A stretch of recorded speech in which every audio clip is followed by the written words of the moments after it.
Com ja sabeu, la Fundació Joan Miró també s'anomena CEAC, Centre d'Estudis d'Art Contemporani, i per nosaltres tenia molt sentit poder presentar aquí una conversa entre la Céline i la Carla, que són figures molt importants ara mateix per a l'art contemporani i per l'art contemporani d'Europa. Sí que és cert que també tindrem el plaer que moderi avui el col·loqui la Blanca Arias, que és molt interessant perquè sempre estem acostumats a veure aquests col·loquis en un context d'algun crític de cinema, i en aquest cas tenim una historiadora d'art i investigadora artística que per introduir-la una mica també ha estudiat molt el gest lesbià en el cinema, aleshores serà una conversa molt interessant que també revisitarà les obres de la Carla i la Céline des d'un altre punt de vista.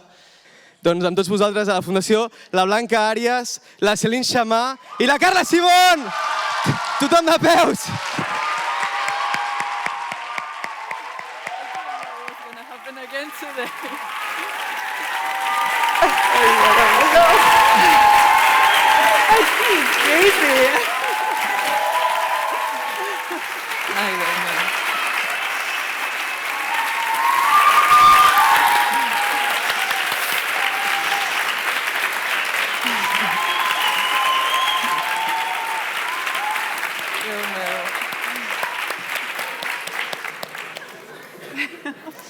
Super welcome. On està el Marc? Thank you. I warned her. Ho estic passant fatal ara mateix. I'm moving here. I want to live here. You should.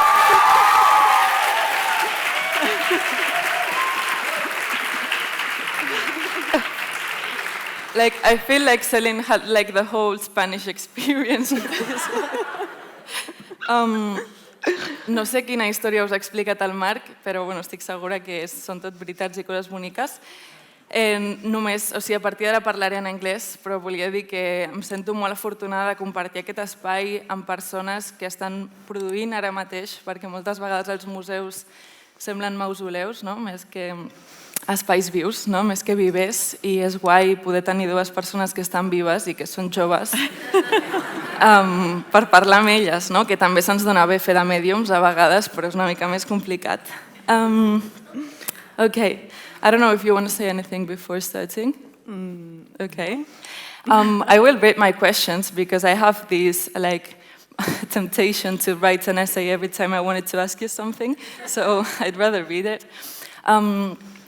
I told you yesterday already, but I was preparing this roundtable, I saw comments on Letterboxd, which was a review of your film Carta a mi madre para mi hijo, that said, do you think Carla Simón and Céline Sciamma are friends and meet to drink tea and talk about cinema and life? Because I do. And someone answered, definitely, and I like to think that they talk about Chantal Akerman. I know that she's been a very important figure for the both of you, because I've heard you both say that she's someone to whom we don't come back enough, and whose importance is yet to be recognized in a way. So, Carla, you, for example, talk about the fact that she topped the list of the 100 best films for sight and sound in the history of cinema as an act of poetic justice. I really like that. And I wanted to ask you, which other filmmakers do you think we still owe this recognition to? I'm sorry. Lots of women, basically. No? The whole story, we could go through the story of cinema and make it all about women, and we would tell that story and you wouldn't know about them all, because it's always this keeps happening. And even if you look at data, in Europe now it's starting to go down. So even a lot of contemporary filmmakers are not getting the recognition they should. Yeah. But a woman invented cinema. The first film was made by a woman called Alice Guy, and it's polemical that she made the first film, but who cares? Who cares that it's the first film? Yeah. We don't want to be, this idea that cinema is a competition, I think, is this big, is part of the scam to actually, write the patriarchal history of cinema. But the avant-garde has always been feminist. and so female also, but so the avant-garde of film has always been feminist, so a lot of the great ideas that are in mainstream cinema. Spielberg has been influenced a lot by Chantal Akerman, and she kept saying, before she killed herself, on Facebook, okay, but where is the check? Where is the money? How come you're using my ideas and I have no? So we could, because what is recognition in the end? So yes, it's about being part of the history of cinema, but it's also about, how your ideas, they shine. And sometimes it's in other people's work or in other people's heart. And I think she was saying like, how come, okay. Everyone's like, oh, you're such a big influence. And she was like, yeah, okay, but what is it doing for me? Yeah. And so, talking about her, now that she made the top of the list and that it was so polemical that she made the top of the list. Many people were angry. It was I also entered the list and I got like this big backlash just because I didn't even vote. They asked me to vote. I didn't even vote. I was like, I did my list. Chantal was on top, of course. And the fact that it is so polemical, that this film, I think, talks a lot, and the fact that she's dead. I mean, this is all very, it's not just about this cultural fight.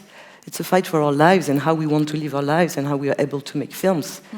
Going through life also as mothers, as partners, and the impact that film has on our everyday lives as filmmakers, not even in relationship with the history of cinema. Because, I don't care about the history of cinema when I'm making a film. I don't know about you. I mean, I'm not thinking like, I hope this will last or what, I'm talking about, I'm thinking and talking about today. Sorry, this is not at all an answer. It's a perfect answer, yeah. But we could say, all those filmmakers. I mean, we were talking about them yesterday. Yeah. Martha Coolidge, Lizzie Borden, and Barbara Hamer, and all the experimental cinema is now accessible. So now is the greatest moment to actually discover their very new ideas. Yeah, I feel like, for example, Lizzie Borden is an amazing filmmaker, and we never talk about her. Like, Born in Flames is an amazing film, isn't it? Like, yeah, it's all about who's had the right to write history. I saw Born in Flames 3 years ago. I had not seen it before. And it's because there's streaming. It's a good thing. Yes. And it's free, it's online. I think like you can watch it today if you want to. I would like to take this opportunity as well to expand this exercise of poetic justice, to mention the work of living young filmmakers. Some of them are in the room, such as Zaida Carmona, Monica Rubira, and especially Alba Cross and Nora Haddad, who now present their first feature film, Activitats, in Da, because all of them...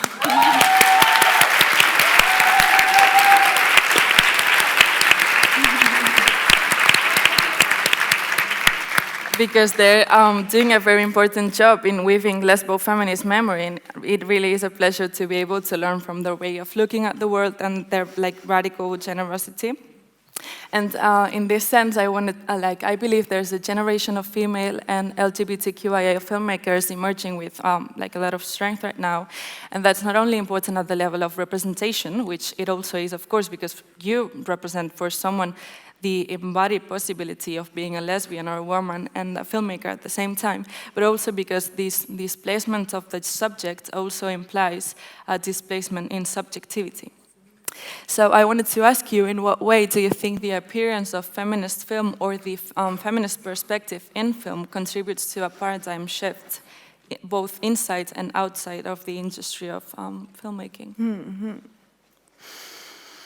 I mean, it's a difficult question, but I think that we're kind of in a moment that, I'm going to rephrase it. There is something that I've heard a lot, that it's like, you're all making these kind of women films, no? And it's like, what the fuck does it mean, no? It's like, women films, is it the gender itself, no? And it really bothers me, but there is something that I've lately been thinking, that it's like, it's true that now women are making films about some themes that we didn't quite talk about before, no? So I think that we are in a moment of like a historical, I don't know how you say that in English, like reparation or... Yeah. See? Yeah. Both in the fact that there are more women making films and we are like working towards the 50-50 thing that is still far away, but also in terms of themes, no, about what we talked. So if now we have to see many films about motherhood, let's see it, you know, because we haven't seen that. Like, so men have been telling themselves in many different ways since the cinema started, no? And for us, okay, there were women that we have to kind of, you know, remember their films and kind of put in the history again, but we did a lot of less films. So there are some themes and things that we need to talk about now, and it's okay if we do many films about the same, you know, I think. And then in a bit, maybe we will start making films about, I don't know, sci-fi and things that have nothing to do about our condition, but I think that right now, it's a moment that we need to talk about this because there is a lot of catch up to do somehow, no? So this question about, like women, a kind of, you know, movement of films by women, for me it's more about something that we are repairing historically, no?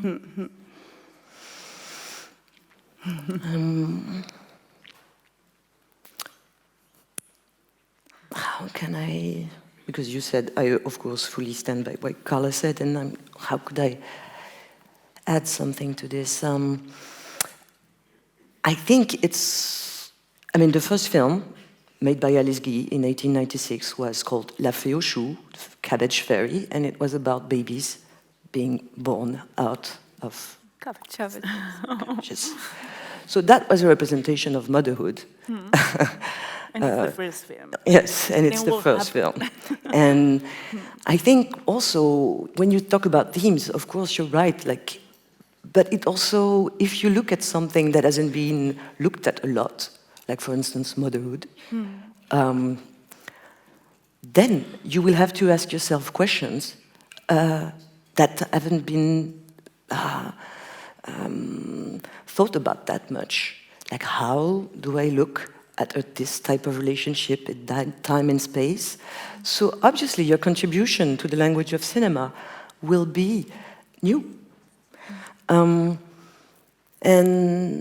I think that is what is dangerous in our language and the language that we speak. Of course, it's the political ideas that are of transformation. It's the cultural and social impact of films. But it's also the fact that we are gonna have a different relationship, show a different type of relationship to space and time. And we see how much the revolution we're all expecting and wanting is about what do we do with our time, what do we do with space. And the architecture that we propose and or the time and space that we propose is a kind of revolution. Chantal Ackerman, for instance, used to say that she hated it when people said, oh, I didn't feel the time pass when I saw the film, like time flew, and she was like, that's a very shitty film. I would hate that people would say that. I want you to feel the time. This room is made for you to feel time pass in the way she intended. And maybe that will change your actual perspective on time or your perspective on your mother peeling potatoes, because that's the time. And so I'm always thinking about the language. It's, we mustn't feel that we are threatened by the fact that people want to put us in little boxes, because that's what they want to do. But this is about a language. So a poem, for me, is as strong as Les Misérables by Victor Hugo. A fragment by Sappho is as much as a revolution as Notre-Dame de Paris, for instance. And it's about the women dancing, you know. But you can make 108 pages because it's patriarchy, and also wanting to have a concrete social impact as a political writer he was. Or you can also be political as Sappho, make a fragment that will shift your perspective on time, because someone is saying, you know what, one day someone will remember us. And that's just that sentence. But that sentence makes me do films and has an impact on my life every day, more and more. Because I remember also, and I remember her, she was right. So for me, it's always about reclaiming the language. That's what they want to take away from us. And yeah. Great. There's something that's very interesting to me always. That's well, I'm an art historian. That's my shame, but it's interesting because in the history of art as a discipline that's framed in the culture of domination and therefore in the culture of rape as well, inviting to look at someone often means inviting to touch them as well. And I think, for example, in all the new muses in museums, right? But from the scene of the abortion in Portrait de la jeune fille en feu, where Marianne looks away from Sophie, and then who's having an abortion, and Eloise asks her to keep the gaze fixed on the action. I understood that inviting to look at something can also mean inviting to support or holding that body as well. And this, for me, perfectly exemplifies the implementation of a feminist gaze. I don't really like to talk about female gaze. That's something different for me. But like, yeah, this, for example, makes so much sense when I think how feminism has contributed to your way not only of explaining things, but making films as well. I don't know if you want to like talk about this. How do you think feminism not only is a tool you can use when narrating a story, but also when you're producing, when you're on set, for example? Yeah, I have to confess that I'm all the time, I'm still thinking a lot about that, you know? Like, I have no answers about. I think that we're in a moment that we kind of get to some conclusion about feminism and then we change our mind. I do it all the time, no? So we're a moment that things are moving so fast and or not too fast, but things are moving, no? So I think that that sometimes I'm a bit slow on getting to conclusions, but there is something that in terms of working, because I work a lot with women, and my head of departments are all women, because it happened like that. And it was not like I don't want men. It's just that it happened like that. My collaborators are women, no? And there is something that I always try to kind of like reclaim, which is the right of hesitate and question things when you are on set, no? And there is something that I realize that people are not so used to. So basically, my experience is that when I'm making a film and I need to hesitate and I need to say, I don't know this, I have to think, or let's talk about it, the response of the crew usually is like, she doesn't know what she's doing, you know, like, and this has happened to me, like, she's the one who made that other film, really? Like, she really hasn't a clue of what she's doing, no? And I'm like, okay, I accept that, I don't care. But the thing is that it's not that I don't know what I'm doing, it's that I question people who don't question. Like, this is suspicious, you know, when you're making a film, no? It's like, so you can either, I don't know, have everything inside you and then say, yeah, I want that, and let's go with it because I have to give an answer, no? Or you can say, one moment, let's think about, this is shit, okay, we all agree, no? So let's think about how to make this better. And if you share your doubts and your questioning, no, I think that you always will get to something better. And I think this is something new. Like, I can see the crews are not used to it, and I think it has a lot to do with this male way of directing, with kind of authority and you know, assertivity and storyboard. Yeah, what the storyboard? I drew my film. Yeah. And this is like in this film, and this is like in this film. So I know what I'm going to do on the set. Yeah. Which is that's the thing. Like, what sense is in knowing what you have to do on set? Like, if I get to a set and we all know what we are doing, I think it's really boring, you know? Like, and we are never going to come out with something interesting because we are there just executing something, you know? So this way of like seeing the film as a search, as a research, I'm not saying like any man did it before, no? There are men who do that too. But it's true that it's something that we are used to do with like really small crews in a very intimate environment. And it's like, why, you know? Like, why cannot we do like big films and still look for things that we don't know what they are, no? So, and I think this is new, and I think it's a good thing for men too, because then they know that they can direct in this way too, you know? I think What more? It's about time, the time we have. Because we're supposed to... The time is the big problem always. No? And that's why I think that what we can bring is, once more, it's not only aestheticals, or it is how do we make cinema and why. Like, for instance, cinema is the only art that is so competitive. We do the Olympics of film 4 times a year. Every festival is about who's going to win.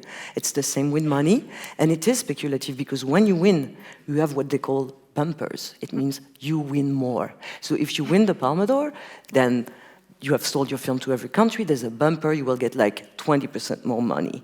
And for instance, regarding the prices, there's bumpers involved or not. For instance, the best screenwriting prize in Cannes, there's no bumpers. There's no. So this prize isn't giving you more money. I don't care, I don't want more money. It's fine, I find that disgusting, that it's so speculative, but it is because of the money. You know, that's why I won't go to these places anymore, for instance. I'm done. Because there's no joy in there, and there's no joy in this competition. Of course, I will support any women or filmmaker coming from counterculture who's making their way there. I will support them fully, because I also did that, and thanks God I was supported. But it's a war. There's no joy in there. Forget about joy. And if there's a lot of joy, well, it's for me, it's as suspicious as not looking for something on set. You know, really happy to be here. What? So yeah, because it's really hard. Like for instance, I did films on different scales. When I did Tomboy, it was also out of reaction of my first film, where I did it by the book because I knew nothing about cinema. So my producer basically, you know, did a job, and then there were so many things that were shocking me. I felt like, okay, there's too many people talking around everything involving the decoration sets. Like, why are there like people doing just like, I don't know. I can do it. I can move that chair, you know. So then I did a film with 12 people on set, you know, but sometimes you can't always do that. Then I wanted to make Portrait of a Lady on Fire. There had to be a lot of people on set, and I couldn't make my set safe. I couldn't make my set safe.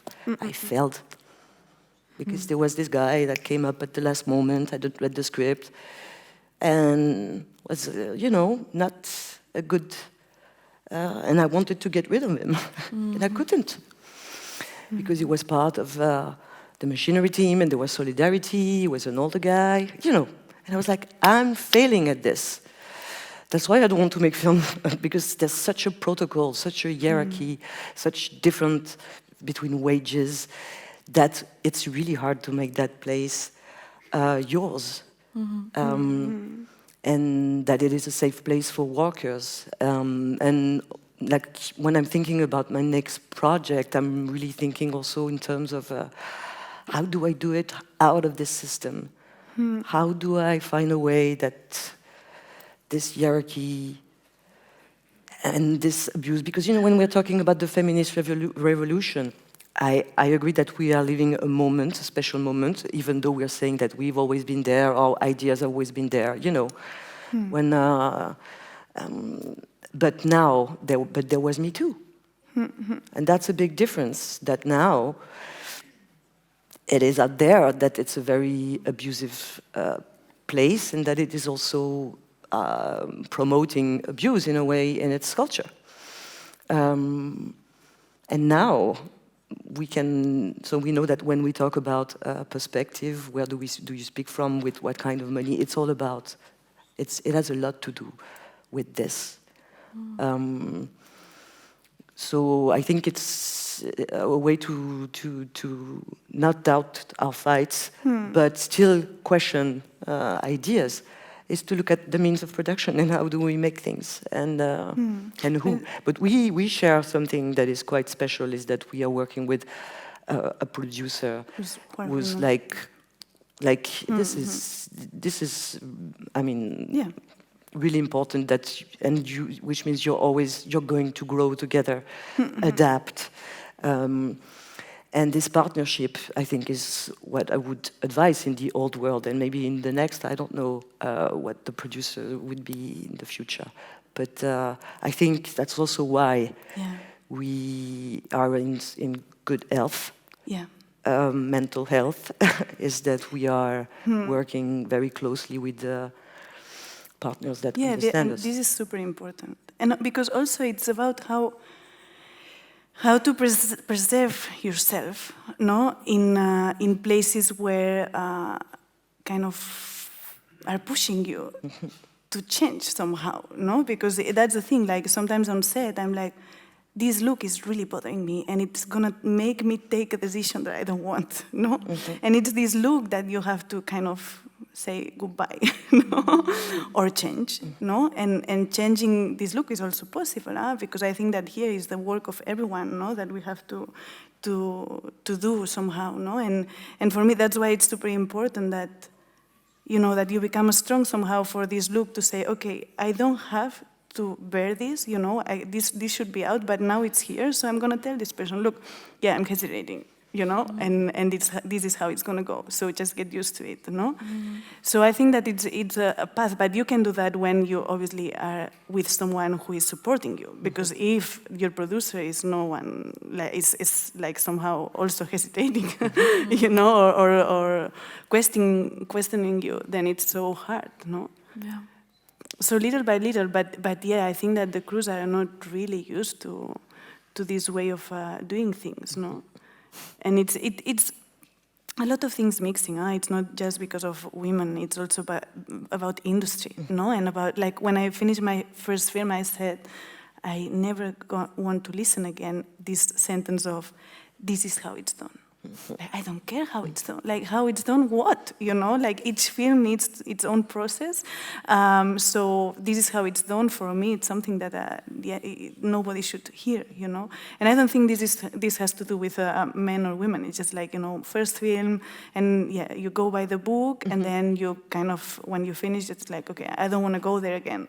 And then you do the next film, and you may be a little bit less there, but still there, you know. So it's a way to go, to try to find a structure that makes you feel free and comfortable. And yeah, it takes time, and people that you love and you trust. Yeah, and that are transparent, because as it has a lot to do with money, you have to know where the money goes, where it comes from, who gets, you know. And it's a very important moment for me that with my producer, when we talk, when she shows me the whole architecture of money, and you also have to look at that and feel good about it. Because, for instance, I don't feel good that my assistant director is paid like that and my DP is paid like that. I don't feel good about that at all. So we make up for that. But it's important. It's because that there's transparency. So it means you have to, if you're not handed the data, you have to look for it. I think that there's something revolutionary about your methodologies, because you have already talked about this, but you've talked more than once about the need to defend doubt instead of firmness while directing, and you've talked also about the power of paying attention to your desires while, like, accompanying them to build the film.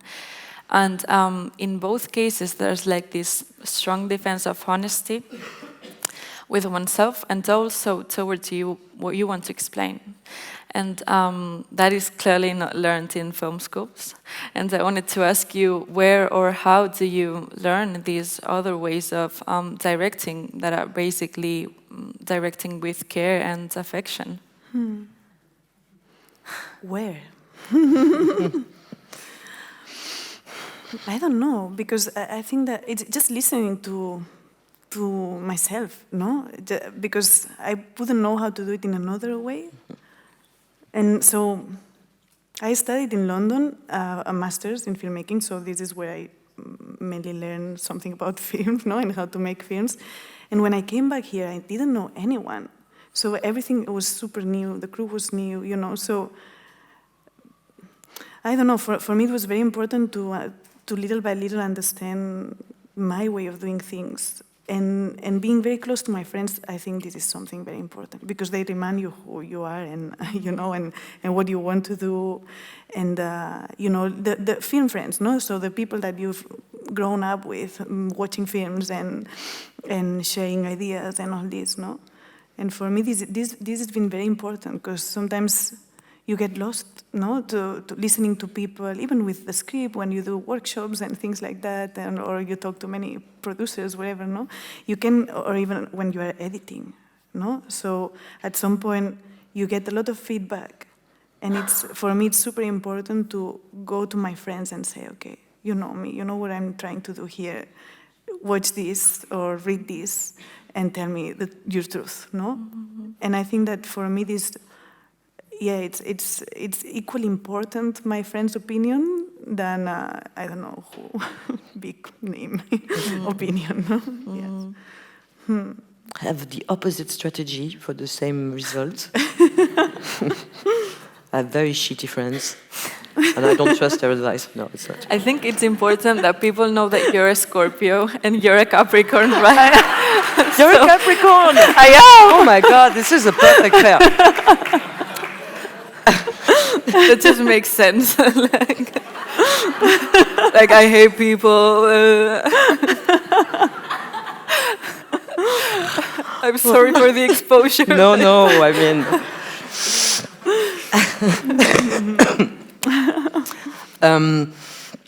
I tend to... I noticed that I had a tendency about secrecy. And at first, I still do this, that I'm not getting paid while I write, because because I can, and you should get paid. But when I write I'm a screenwriter, so I used to be I'm still a screenwriter for other people. So I used to make a living like that, which meant that when I had this idea for a film, I kind of made it very secret. Of course, I told my producer, I told her about the project, but I hand my thing when it's kind of done in a way. Mm-hmm. And then, of course, we work together and things change. And I really questioned that, because I was like, why? Because this is also a risk in a way, And why am I doing that? And then I understood that I'm afraid. It's out of care. It's out of of being scared. And out of experience of maybe very ancient experience of proposing a game and saying, okay, the rule is this, and people are like, no, this is not how you play the game. And I was so scared of being submissive to that, because I was a queer kid, so I've been lying a lot, faking submission, but sometimes you can't fake submission without being submissive in a way. Because you have to deal with your shame, you have to deal with... and I think that this taught me, I write films like I fall in love in a way. When I was a kid, I remember when I was a kid and I told the first time, oh, I'm in love with this girl. And the other person said, no, that can't happen. In my mind, I wasn't like, okay, that can't happen. I was like, okay, you have to shut your mouth about it and kind of invent the rules. I still kind of do that, because I'm afraid that people will say, no, this is not how you do it. And now that I try to open up a little bit more, for instance, Petite Maman, I was like, okay, because I want my friends to know what I'm doing. I want them to be in my life. I want them to know what I'm thinking about. So I handed Petite Maman script to two of my great friends who are also screenwriters. And of course, I was expecting feedback, but... and both of them were like, they should fight. I'm missing a scene where they would fight. And I was like, no. And it's because I've been buffering and I've been, honest with myself about my project of trying to make a conflict-free time-traveling film and a conflict-free mother-daughter relationship film. and a conflict-free film. And suddenly it's like, I'm missing that. I know you're missing it. I know.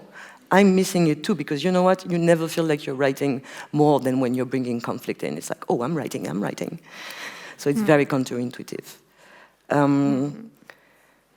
And sometimes your intuition, they are the counterintuition of other people. So you can't, that doesn't mean that you can discard what they think. Those two screenwriter friends, they are bright. I love their films. I love the way they write.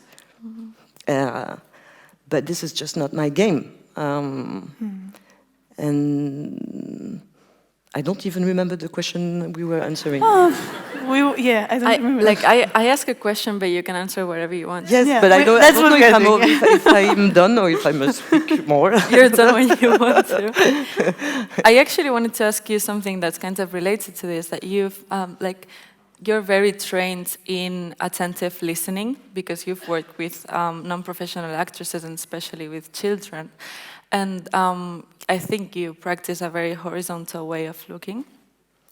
But I wanted to, because I'm obsessed with gestures, and I'm very obsessed with the gesture of bending down to look at the world from another perspective. That's what you do in your films. And I wanted to ask you, where does your interest in working with children come from, and how can we learn of this gesture of bending down and seeing the world from below?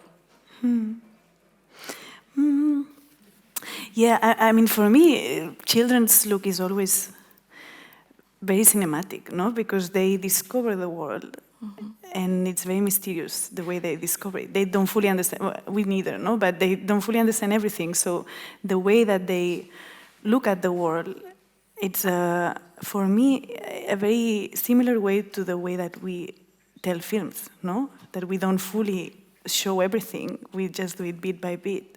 And this mystery, for me, it's very close to the way that children look at the world, no? And for me, this is very cool. That's why I love their gaze, no? And also, I mean, I think that the fact that I lost my parents when I was a kid and I had all this kind of difficult or vulnerable moment when I was a kid, it made me think a lot about children, no? And I love exploring their psychology, no? I think that it's very complex, even if we sometimes don't perceive that, but yeah, and it's very unpredictable as well, no? So as adults, there is something on the way that children do things that we have to kind of try to understand, no? So this is beautiful as well, to kind of, when you write actually, no? To try to, okay, so a kid would do this, which is not obvious for adults, and they have to make an effort to say, what are they doing, no? So the way to describe this, for me, it's beautiful. And it has a lot to do with gesture, no? Because it doesn't go through words, because children are not so able to express their feelings yet, no? They are learning how to do that.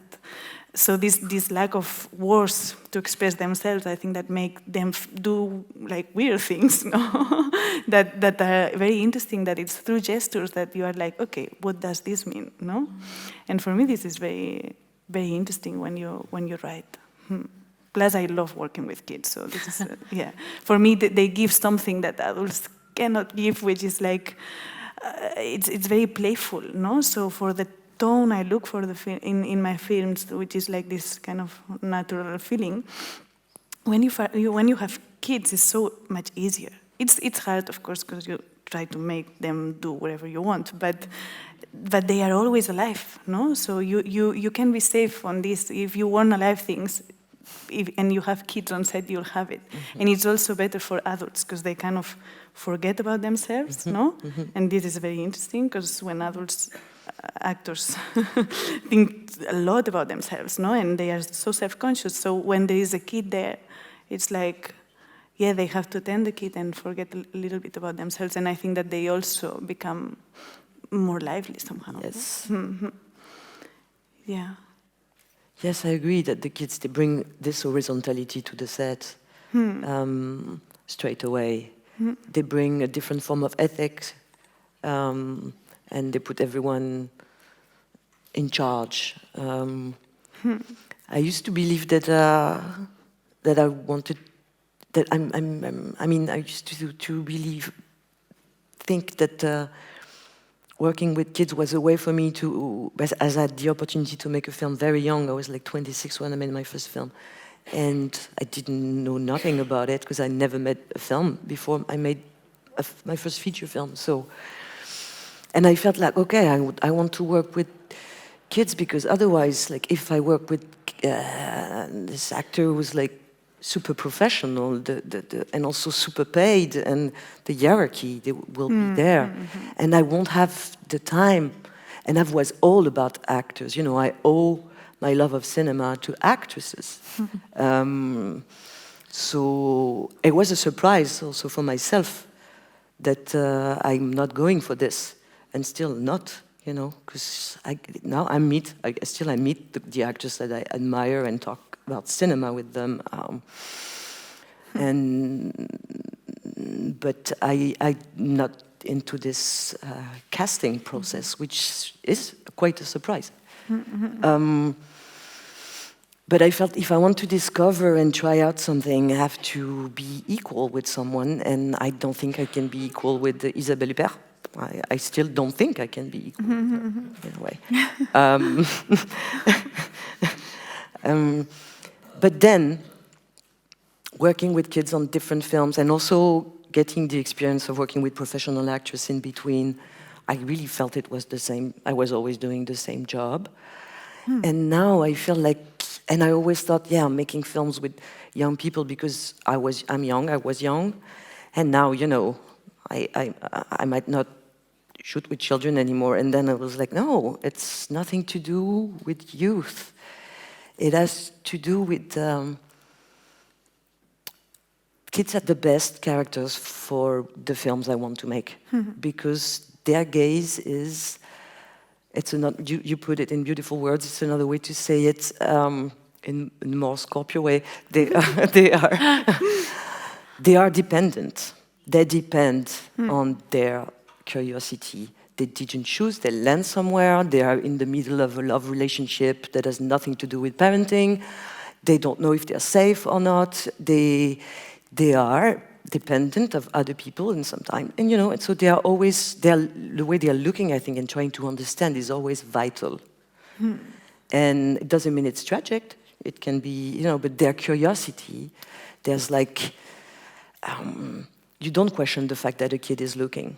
And you're convoked by it, and you know that their gaze on life, yes, this curiosity is also about saving your ass, because childhood is hard, and there's different type of childhood, but the common point is that you don't choose where you land, and so you depend on your curiosity, your questions, and you know, where it's like, oh, kids, they have such poetical questions. No, they have like vital questions, you know? It's like, how does the sun and the moon work? It's not like, oh, interested in astronomy. No, it's about life, death, you know?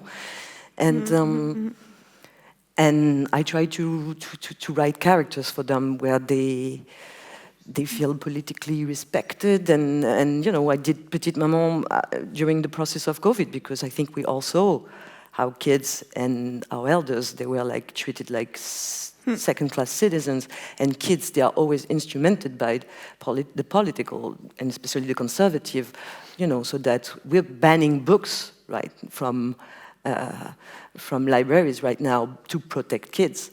In France, there was like the extreme Catholics that could, you know, protest against the gay wedding with kids. There were kids in the street, hundreds, thousands of them, and some of them were queer, you know.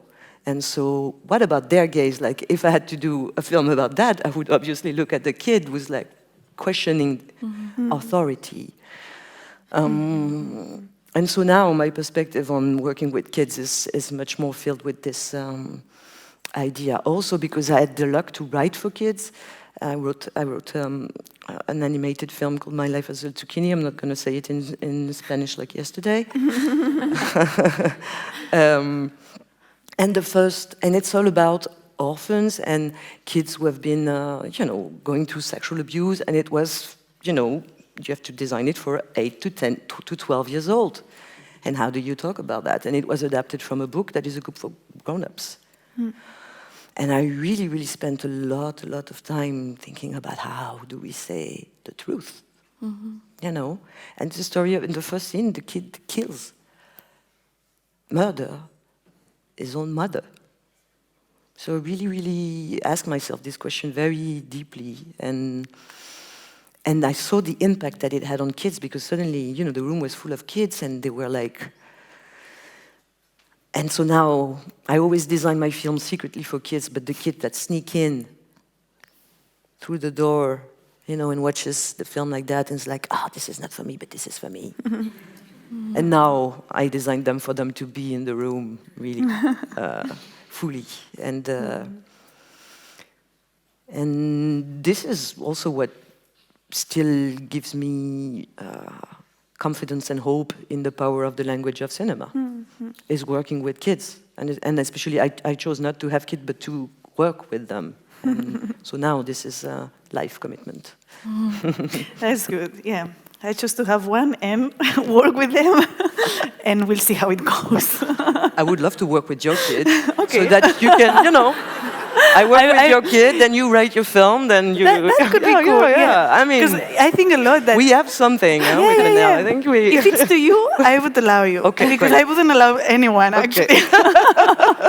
Yes, because actually it's a nice experience, but you have to be careful, huh? Who you put your kid with. My God.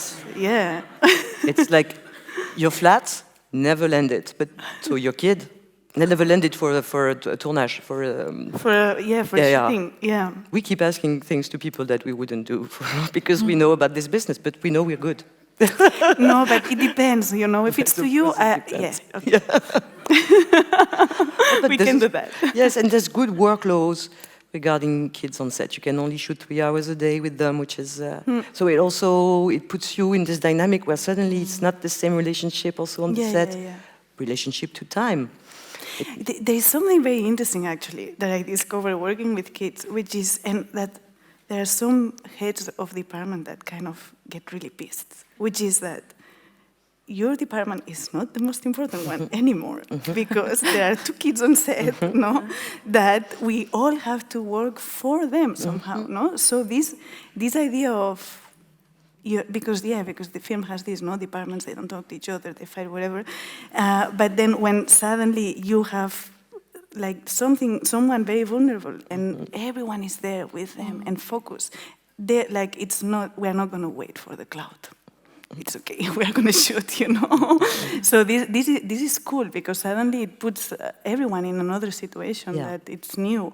And you realize how people in crews are not so used to that. And some people don't like it, some others like it. But for me, it's very important, you know, to see the film as a whole. Like we are all fighting, or trying to make this work for the kids. So it's not about your department, no? Yeah. This is a good thing. Another good thing. Let's have a kid as a DP, you know. Let's have a... That would work. Yeah. Very tiny finger. Like... Yeah, right. There would be no ego for the DP. Well, I don't know if you're going to make a film with Manel, your son, but anyway, I'm very happy he will have the opportunity to grow up watching films such as Tomboy, for example, which I wish I could have seen before. Yeah. And I wanted to ask you, because your child characters are always the only ones who haven't lost the ability to inhabit the world from a radical openness. And I find that very attractive. And your child characters are always very complex, but I think it's particularly notable in Nastiu 1993 and Petit Maman, 2 films in which their protagonists experience super transformative mourning processes. And I don't say this from a paternalistic point of view, you know, but from the fascination of seeing that the mourning that your characters go through open up spaces of power for them and also for the people who are watching the film. And you do not expose this grief as a way of confinement, but like a radical opening, as I said. And by doing so, you're creating new and kinds of narratives around grief and death. I don't know if that's something that you intended to do, but you definitely did. Of course we do. Yeah. I mean, No, but I mean, for me, it was in a very natural way, no? That, because I went through that when I was a kid, no? I know that you are not silly, that you can fully understand death when you are 6. Fully, almost fully, no? But you can understand a lot, no? Yeah.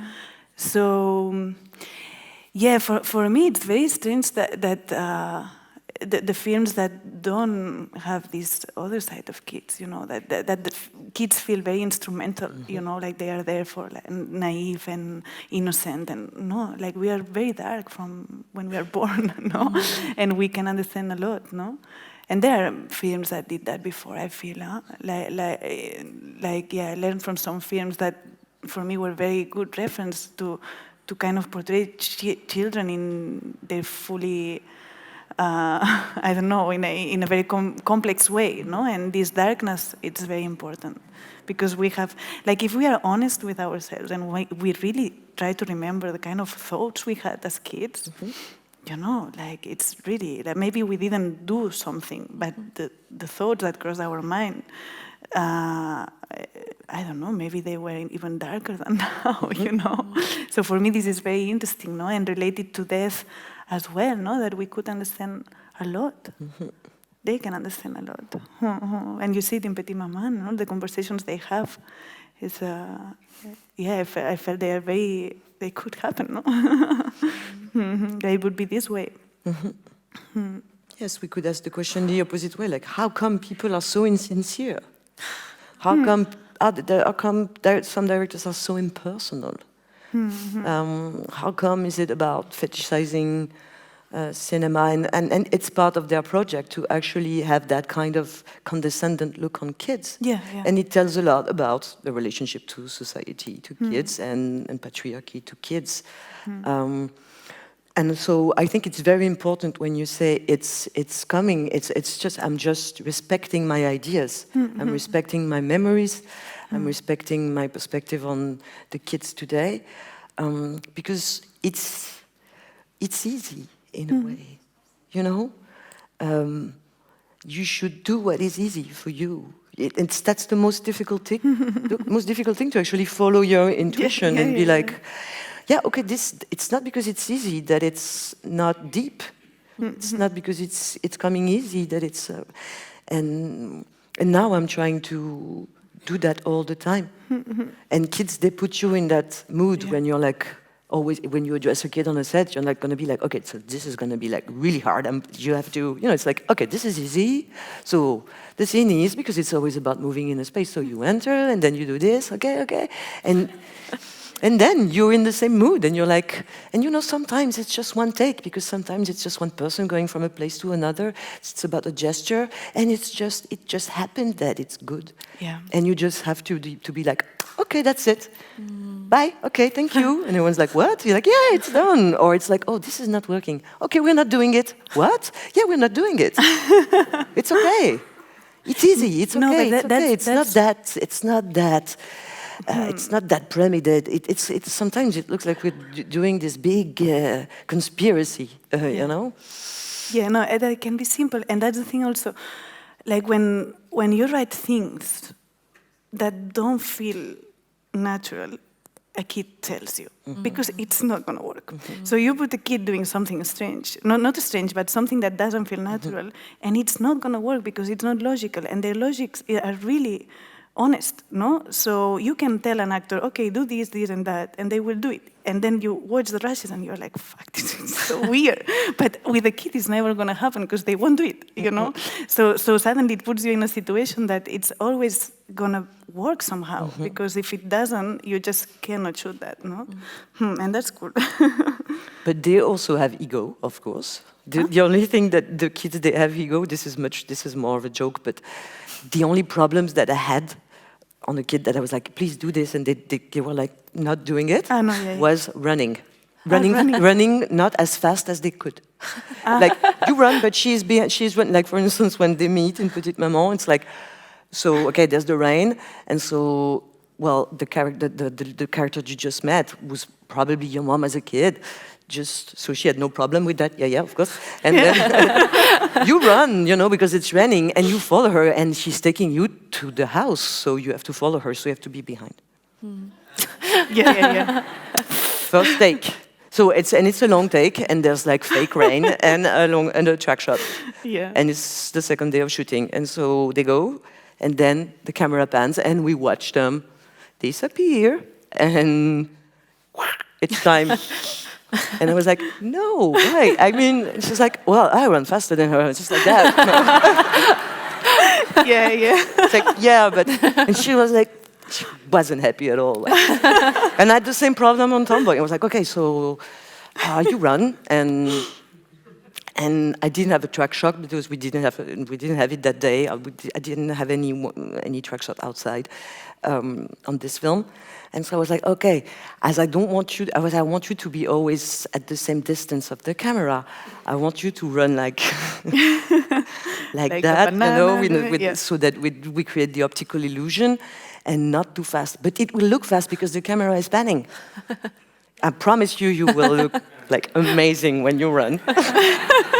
So be careful when you write scenes where kids do... No, sometimes it's a negotiation, huh? Like high negotiations. If they don't want to do it, then here is where it's a challenge, no? It's like, okay, so I have to find a way that they feel they are doing it because they want, no? Not because I'm telling them, no? And here is where, No, and also like the first day, the first day of the shooting of Summer with the 6-year-old girl, she realized how powerful she was suddenly, no? Because she would say, I'm thirsty, and then 20 people would start working for her to drink. And that was like a bomb, no? So suddenly, she started like really being bossy with everyone. Like, can you bring me this? Just trying, like pushing the limits, no? Like see where it gets, no? And then on the third day, I said, okay, enough. I don't know where this is gonna go. So I took her. And I really took a risk, but I was like, we have to fix this, no? And I said, look, we went into a room, just the two of us, and I told her, like, I know you like doing that, because I've seen that. Like, we've been rehearsing, and it's cool. But I'm feeling that you're having some trouble now that I'm not sure if you really want to do it. Because if you don't want to do it, you just tell me, I'm going to call another girl, because she really wanted to make it, huh? And she was like, okay, I was really bad, but this really couldn't go on, So she was like, no, I want to do it. So I told her, okay, so now here we are all the same, okay? You cannot see people like that. No, because the makeup girls were like, this girl is getting really crazy, So it just in 2 days, it went, so this is also like what film does, like they see their power, and actors are very powerful. So I play my cards. Yeah. It is also important to me that the childhoods you portray are not easy childhoods. But their stories marked by trauma, if you will, not in a psychoanalytic way. Yes. But like either by the imposition of the cis heterosexual norm in Tomboy, Water Lilies, and Girlhood, or by the experience of the death of a loved one in Petit Moment in Estiu 1993, or by a forced exodus in Alcarràs.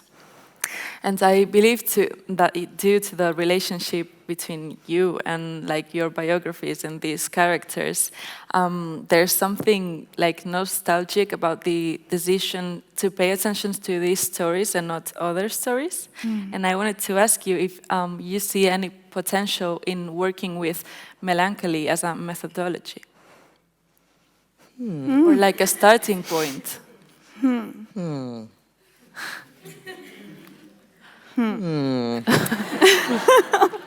That's a good one. Yeah. I'm always very confused about the nostalgic feeling, because I've heard both about my films, like they are very nostalgic, and then some people say, no, it's not, it's real, So, and I don't know why nostalgic shouldn't be real, It's very, for me, it's more about working with my memories, no? And I don't think so much about how they come out, but for me, when you try to look for the specific on what you lived, things become more real, actually, no? And maybe somehow they become nostalgic as well. But actually, in Alcaraz, we really worked against it. Like, it's a place that, okay, it's a countryside, you know, it could be very, like, kind of beautiful, and we were trying to not shoot all the time the beautiful, no? To try to find another kind of poetics, just for it to not feel like, oh, we are in the countryside and this is so, no? And to not do it in a way that you see the film and it's clearly nostalgic. Yeah, like romanticizing something that's not. Yeah, or idealizing it, no? So for us, this was important. I don't know, for me, I think it comes out because I use my memories a lot, no? All my films are kind of intemporal. They're never set in a time that you can really identify. For instance, Petite Maman was really, but Tomboy also, there was no, there's just one cellular phone, there's one film that is contemporary, that is girlhood, there's a cellular phone, but it's not also a naturalistic film. So for me, it's really about, I think cinema saved me from my own melancholy, and then made me even more melancholic, maybe. And now I really see it as, but it has helped me transformed. And I see films as transformation for characters, but also for me, once more, the characters, I'm thinking, you're the hero of the film. It's about your emotions. I'm never asking myself the emotions of the character, for instance. It's always about, because, you know, the specificity of the language of cinema is this junction. It's asynchrone. It's that the image and the sound, they can be not in phase. It's, how do you call that? Disjunction. I mean, it's even the definition of the cinema by Gilles Deleuze, the only philosopher that kind of tried to think about that. Yeah. So voiceover, for instance, you know, that only exists in cinema. So what you hear is not what you see. Why was I saying that? What? Melancholy. So it means that suddenly you have an agenda over material, and you can put the voice of an adult on the face of a kid. You can, and so it means it transforms. It means that you can create your own time, and you can resolve your own melancholy, and you can hand it to people also, you know, like put them in your pocket and leave. So for me, it's really about, crafting a form of rebirth. And it means that it's also based on some memories, but also to reinvent my memories. I feel like with Petite Maman, I really feel like I've turned around my personal story, for instance, which is not something, I mean, I share it with you, but it's not something that is just because I'm going to live here. And but it's quite anecdotal. It's because I share it with you, because we share things today, but it's not, it's a bonus, you know, it's what I feel when it's done, in a way, and when also I read about the film and realize some form of impact, I tend to think about the impact it has. It's always a project for your life. It's always also an ambition for yourself, you know, of transformation for yourself. What am I going to talk about? Who am I going to meet? And a film is also a project for your life. And now I tend to do it more and more like that. That's why I want to work in joy, because that's my life, you know, so it should be joyful. So for me, cinema is... I'm not going to end that sentence. Why would I go to cinema? We have gotten a little bit of water. I heard you, Carla, saying that one of your motivations for making movies was to pay more attention to things. And you said, like, since you started making movies, you started seeing things that you didn't see before. And that reminded me of an interview to Barbara Hammer in which she commented that her sense of touch increased when her life became more tactile, and that means when she came out as lesbian.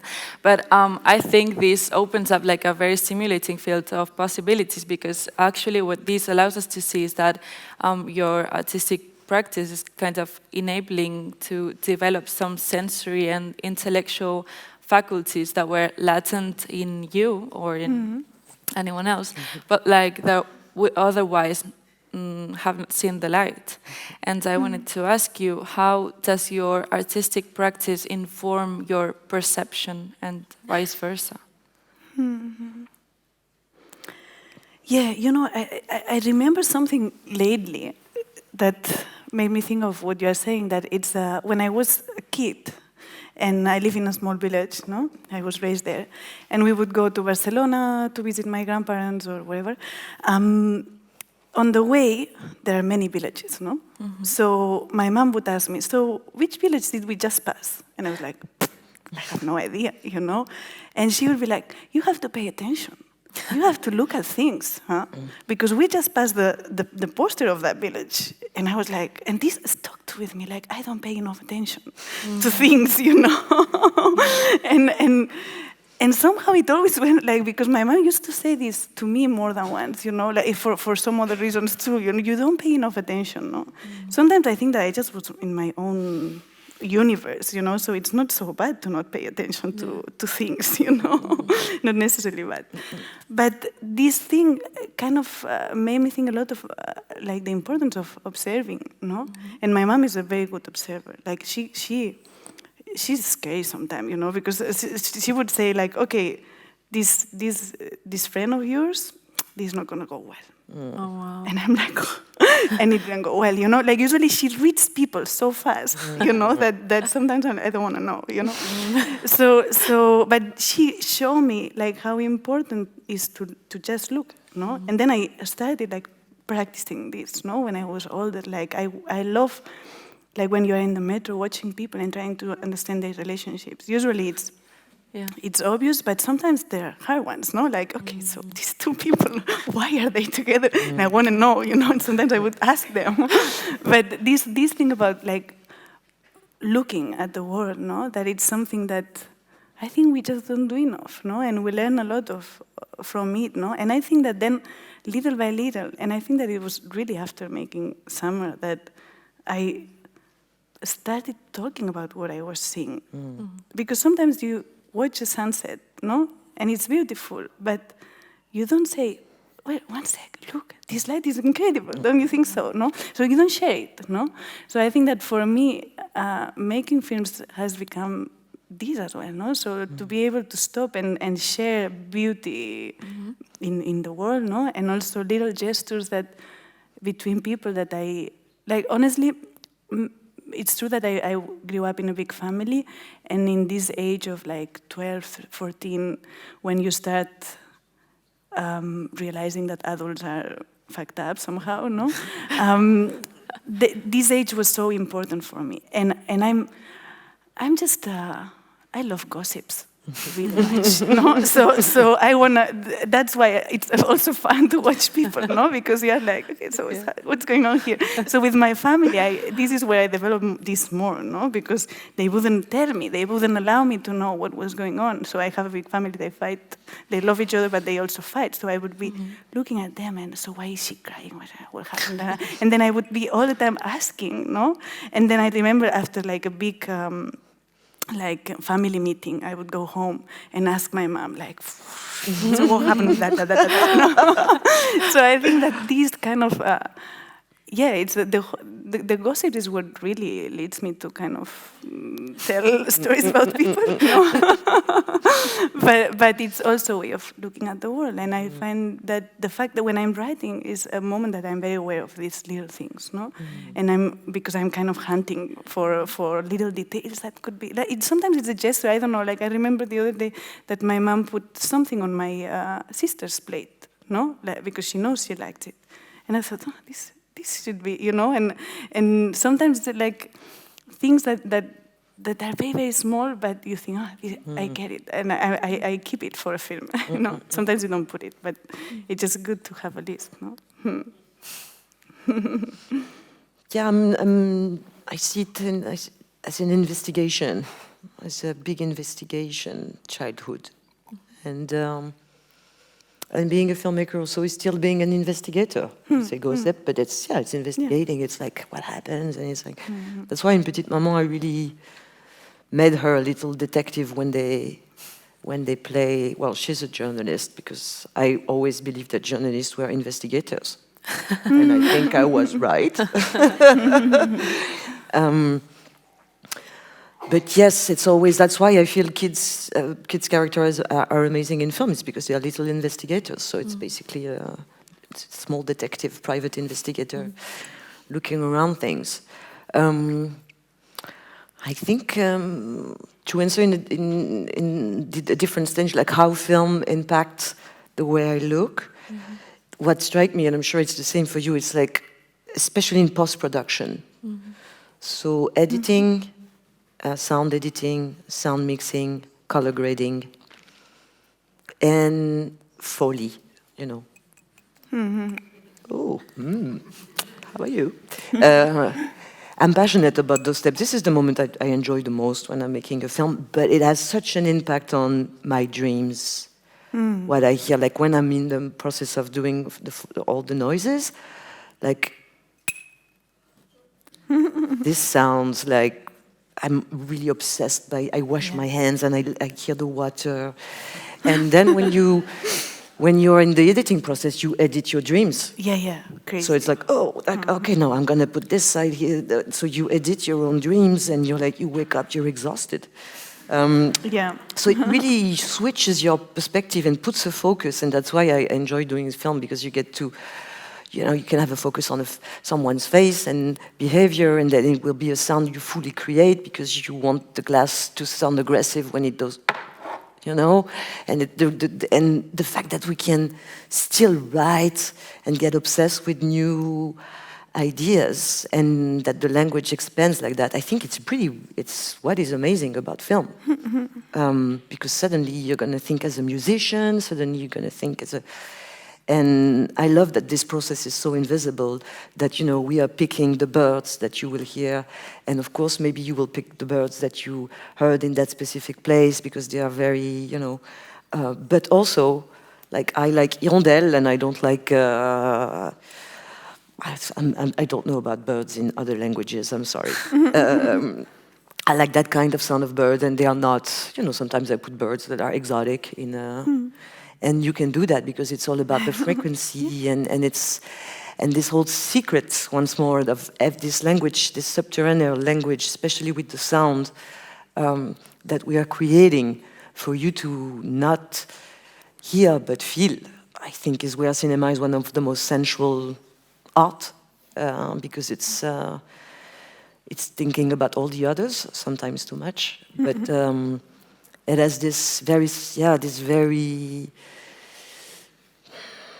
mysterious idea also, because those gestures we're talking about, when you see that gesture, you're like, it's not that you're thinking, oh, this is a good gesture, it's like it just hits you that it is something you love. And it means so much. And it means so much, and so it's not opportunistic. It's not. I'm sure sometimes it is. I'm not saying, but when you're catching things like that, and it's also. I think the thing that has most influence on the way I look, especially in public space, is that I have a phobia of dog. Is very so. For instance, I walked to here, and like the last year, there was a dog without a leash. And, I didn't have your number, but I was like, I'm gonna go.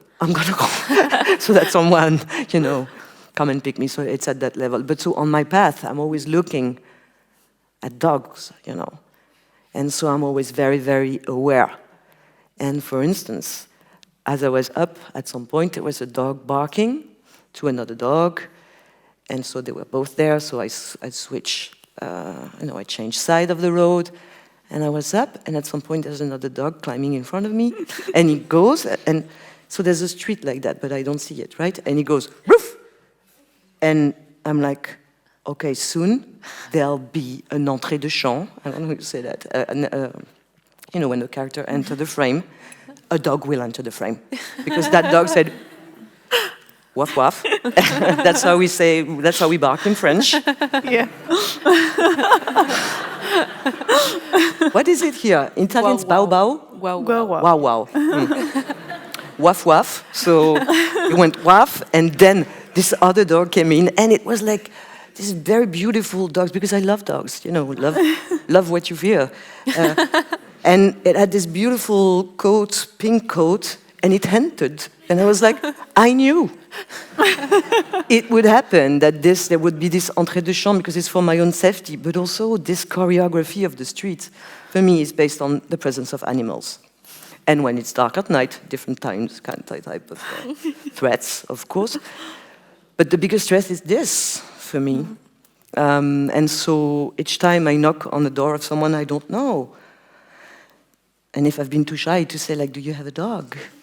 If it goes like, woof, then my life becomes a nightmare, and I'm become, you know, very vulnerable and having panic attacks. So it has really, really shaped the way I look, I must say, my fear. And I think it's always our fears also that shape the way. And the dreams are crazy, huh? The dreams are crazy. Yeah, yeah. Like I dream, like, and when you shoot, don't you dream? Like when I shoot, like at night, I reshoot everything and I do it well. Yeah. You know, it's like, okay, now I'm gonna do it well, you know. So I everything that happened during the day, it's like I have a second chance, no? And yeah, and the thing is that it's not so useful, because sometimes, like, well, at least you dream and you wake up with some idea. Never. Like, no, it was just the kind of going around to the same thing, but no new ideas when I dream. But yeah, it's very obsessive at the end. It is very obsessive, because you have, like, right now, for instance, I'm only dreaming about protest. I'm dreaming that I'm in, because, you know, there's a revolution in France. Yeah. And so I'm always dreaming that I'm in protest, and I hear people chant, and I have to hide from the police. So last night, I had to hide from the police into a car, but the doors, they kept being open, and then I got out, and then I was shouting, hearing people chanting. And, you know, it's been like that since I'm here, for instance. Yeah.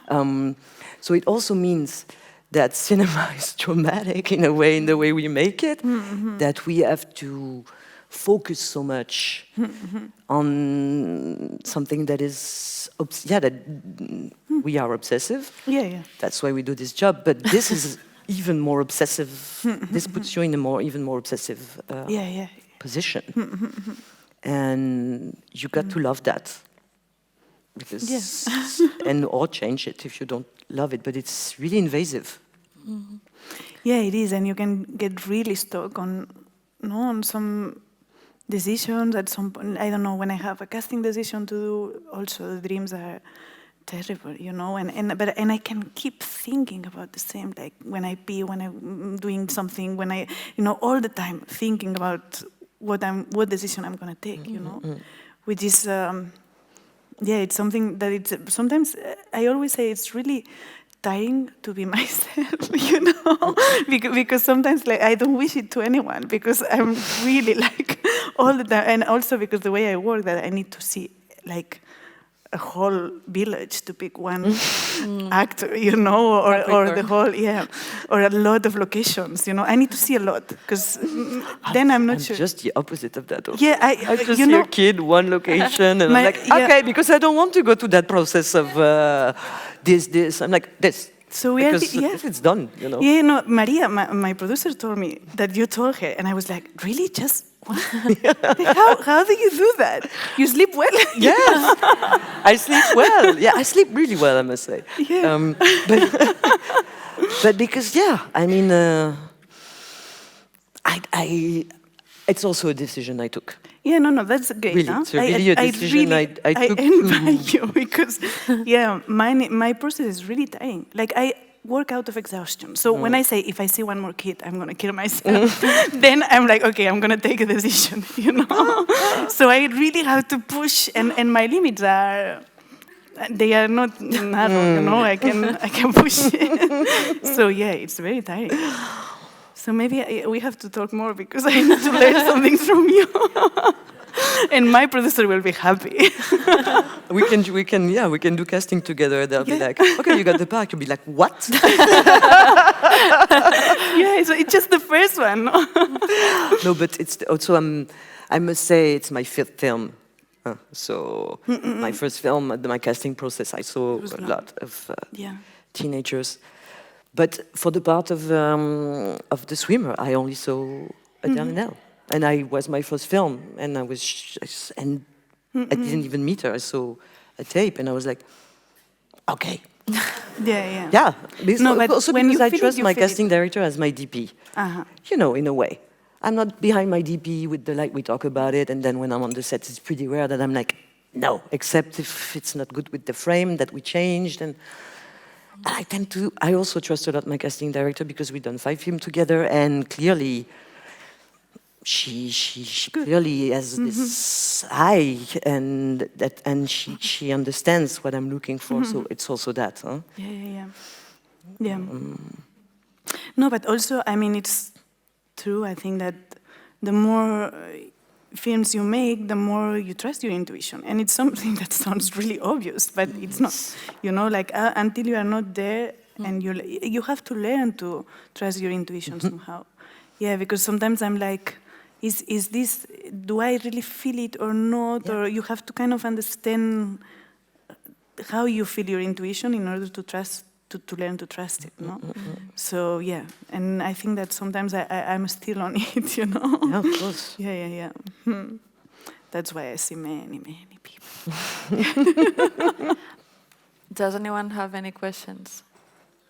Si voleu fer-la en català i la tradueixo també està bé, però bueno, si podeu parlar anglès, doncs millor.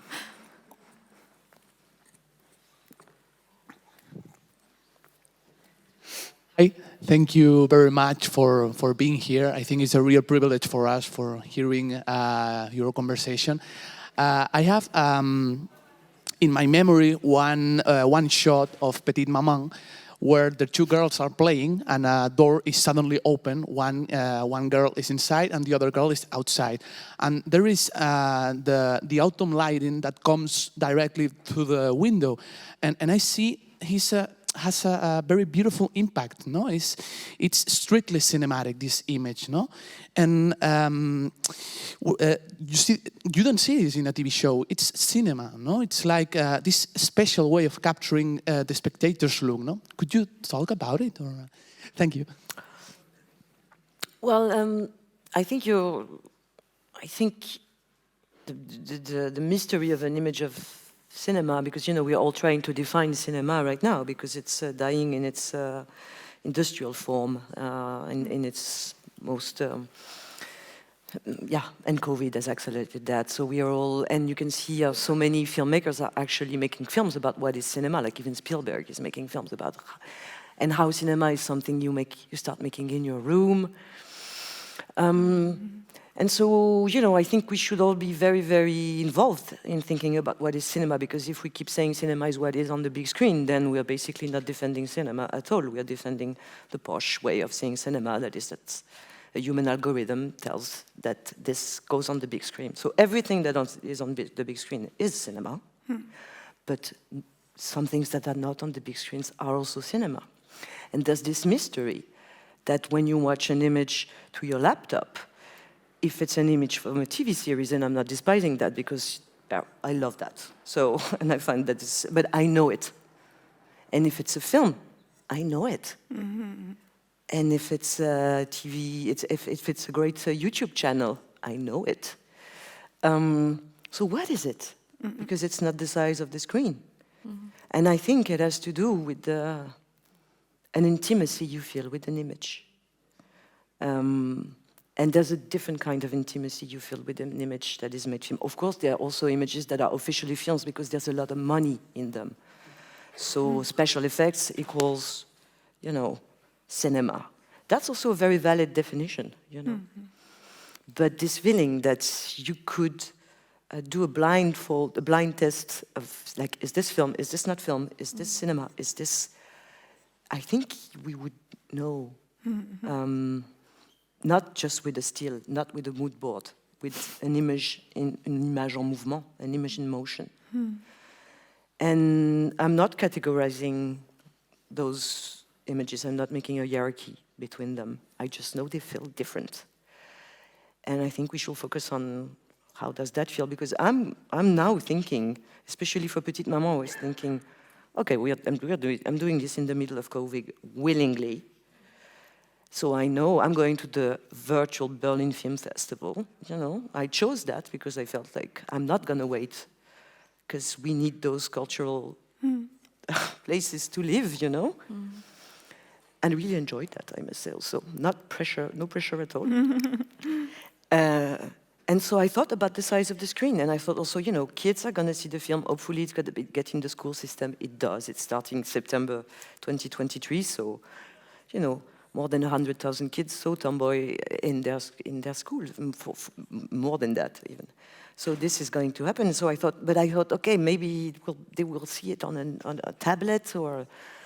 And so I'm doing different kind of shots also because I'm thinking about the different size of the screen. But still, I'm always thinking about cinema. And so I think it's a feeling. It's a feeling because there's an intention. Because the film is looking at you, and you can feel that the film is looking at you in a specific way, like a TV show is looking at you at a specific way. Also, because the TV show knows you are at your place. You can stop, you can drink, you can talk about it. So it's a friendship relationship with you. Sometimes it's a toxic relationship because it's binge watching. But in my ancient times, it used to be someone knocking at your door once a week, saying like, "Hi, this is your weekly dose of fiction."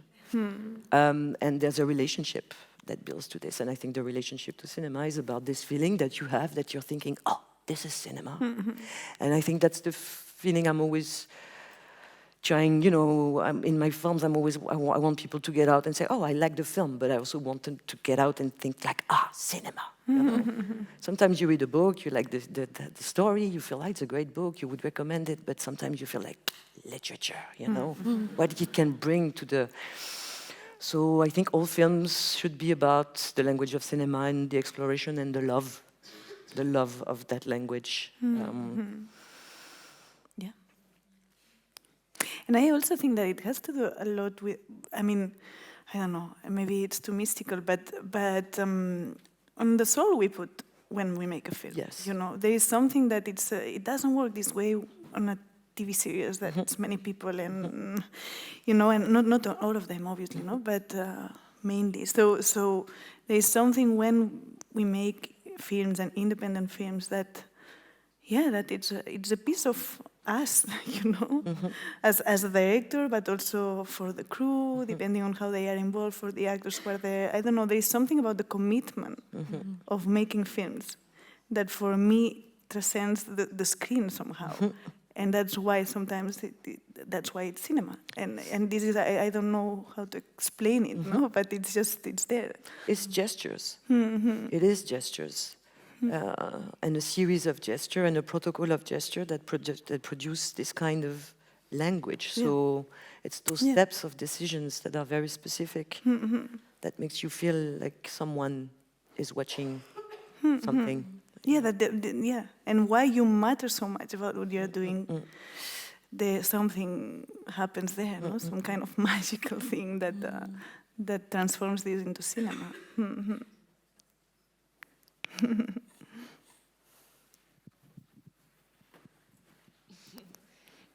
First of all, thank you for being here and for being like the mothers of all of us.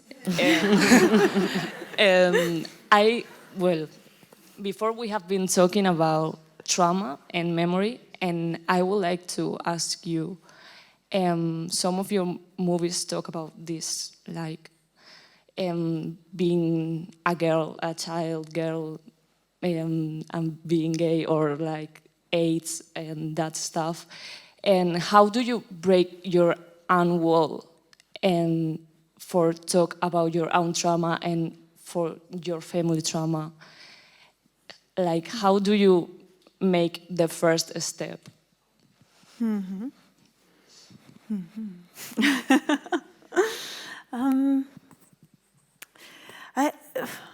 Without thinking too much, I think. Yeah, because sometimes people ask me like, but don't you have I don't know that name in English, like pudor? Pudor? Yeah. I don't know any English at that. Maybe it doesn't exist in English. They don't have it. In UK it exists for sure. Yes.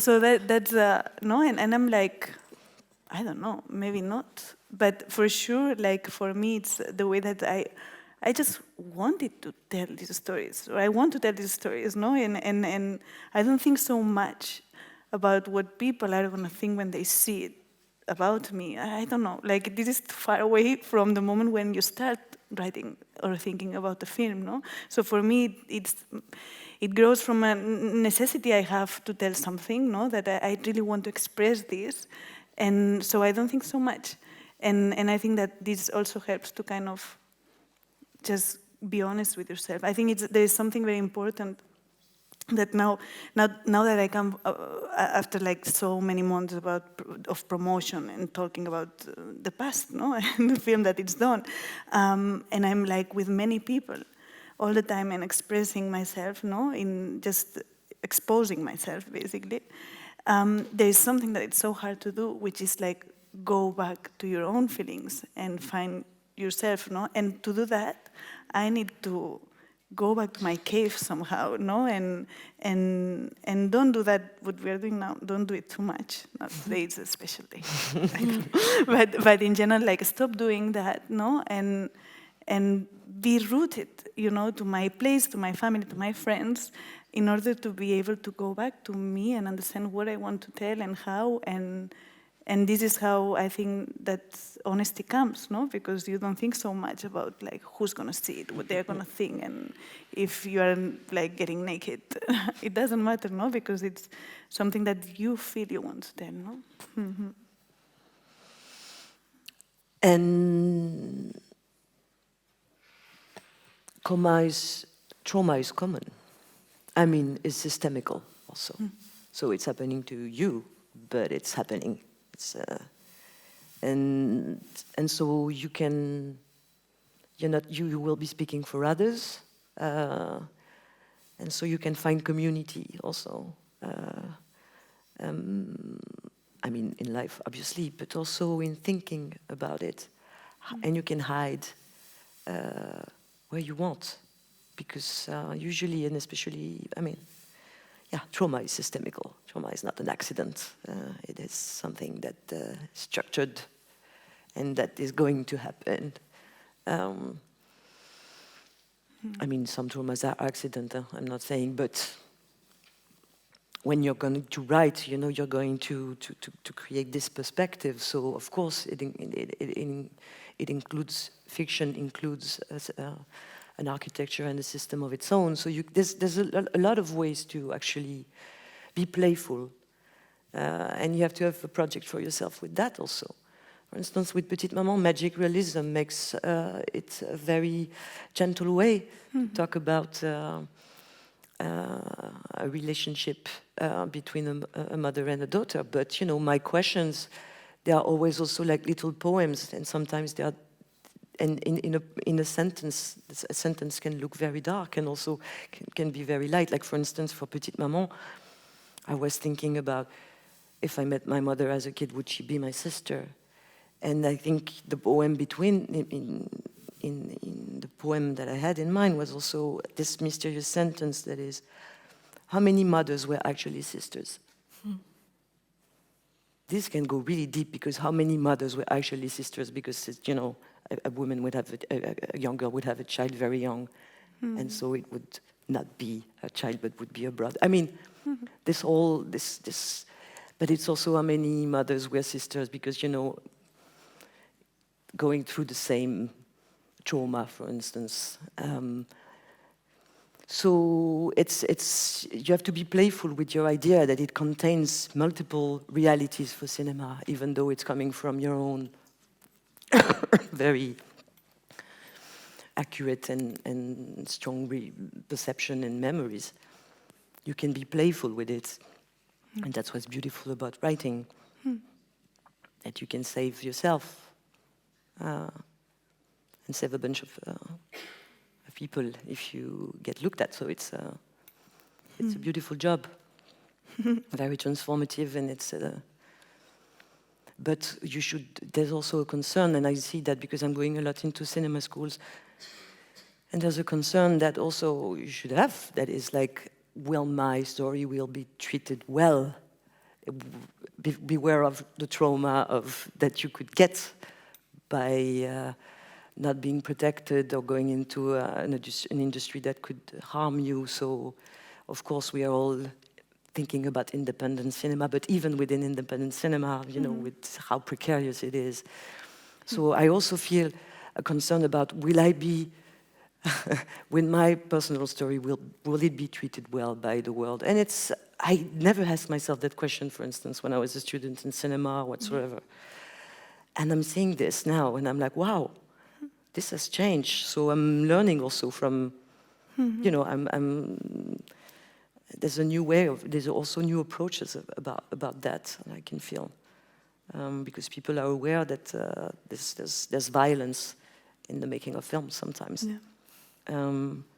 So it's... Woof.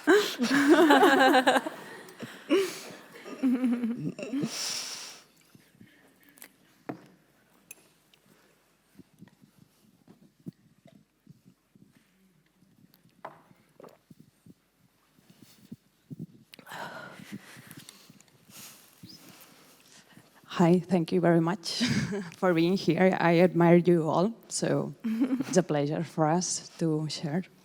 You talked before about Lizzie Borden and Barbara Hammer, who are filmmakers that for me are essential. And Lizzie Borden, she came to Barcelona many years ago, and it blew my mind. It was like another way of making movies. So I wanted to ask you, I'm going to ask a question to Céline. How as a person for you, as a lesbian, queer child and person, no, in movies, all those references, how has it worked for you? Like making cinema and looking through all these queer gaze and all these references, where are they? And if they have crossed you in life? I mean, I've been going to cinema school, so clearly I haven't met them when I was a student. I still consider that my greatest meetings are ahead of me, always. I think my favorite film is in the future, and everything in my life. So, for instance, Barbara Hammer, Lizzie Borden, Marta Coolidge, I really discovered, watched them a few years ago. And I discovered the existence of Mabel Normand, for instance. She was a star of The Mute. She was Chaplin's mentor. She advised him to give up on the posh character to go with the hobo. She made a first feature called Mickey, who made 1 million tickets. And it's about a girl riding in the West, and in the end, she gets chased by a man who wants to rape her, and it's the best burlesque scene that I've seen, because of course it's always someone trying to escape someone else, but this time it's rape. So it's like super, I don't know, interesting also. So no, I'm lacking a lot of, I'm engaging even more in that culture, which means also that it's not only archives or studying their gaze, it's also really try to be as bold and as revolutionary even in the structure of how you make film, which means also giving up some power, giving up some money, getting out of that system, and trying to be to use the opportunity and time that I have, the comfort that I have. I could make any film right now. And to not make that, actually, to try to draw alternative that could welcome your alternatives, for instance. So I feel a responsibility, as they felt, I think. And so I'm also looking at their work as the avant-garde, that's what is always dying when an industry is dying. So for instance, cinema saying, I'm dying, is basically the avant-garde going to be shut down, an independent film. So yeah, for me, it's not an heritage, we don't have that anyway. So it's a way of life, and it's a way of making art, and I think the solutions to also how we feel, and how we feel as director in this world, and where do we speak from, they are also in those films. It's a way also to cope with how sad it is that they had not been in my life before. So I would put them at the center now, because I miss them so much. So yeah, I think it's, and I always see films and directors and colleagues as companions, I must say. I think cinema has a lot to do with friendship, and that all great moments in the history of cinema have to do with friendship and community. And sometimes, and it's good to discover this community and wanting to belong and to build them, and so no, it's good years coming ahead of us. Revolution. I think we can have 2 more questions, or no? Vale? No? Vale. Una. Yeah, I thought she was first.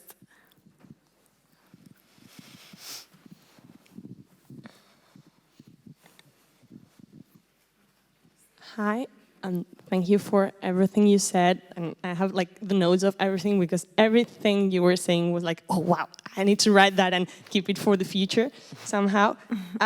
What I wanted to ask you is if there's anything that you would have liked to be told when you were young filmmakers, when you were starting with films, because you're young, we know.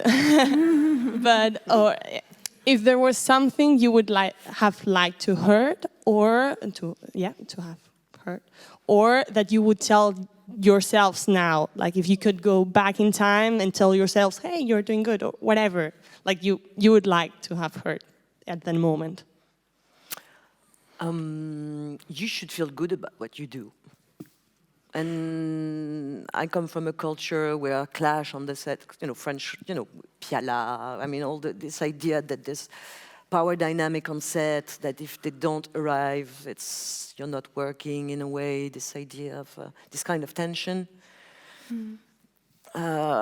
This I never liked, never practiced, I guess, but it's the same idea. When you're shooting a scene, like for instance, when I felt bad shooting a scene, now I don't want to feel that anymore. And usually it was because it was violence, or this idea that I would have to represent trauma, to actually talk about trauma, The fact that the kid gets hit in Tomboy still hits me. All the violence in my film, if I could re-edit it and take it off, I would. Maybe I will,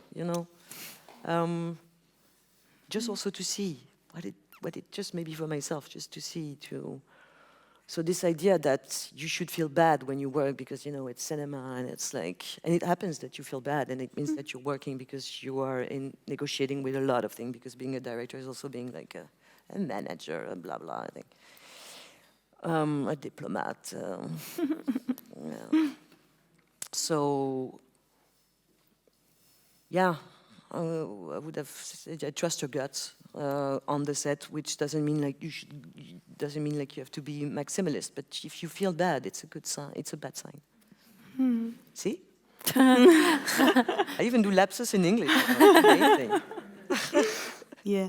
No, but in the same direction, I think it's, you shouldn't also or neither feel lonely, because there is also this thing about a director has to feel lonely because you are there alone by yourself taking decisions, no? And you are not alone, likely, and you have to share, what you are doing. So for me, cinema is a collaboration, so it doesn't make sense that you feel lonely. And this is something that we hear so often, no? And there are moments that, yes, okay, you feel lonely, no? And it's very hard to avoid, no? But in general, like when you work with the people that you trust, this is our film. Like, I never talk about my film, you know? This is our thing, and it's a collective act, you know? And film has this thing about, like, it's so like a pyramid, no? The way that it's structured, but it really doesn't have to be like that, no? So yeah, you make me so jealous of smoking. Yeah, but go ahead. I'm not going to smoke here.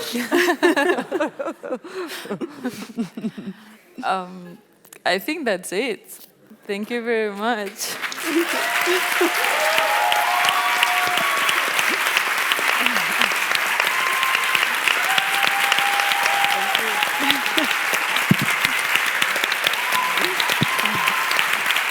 Wow.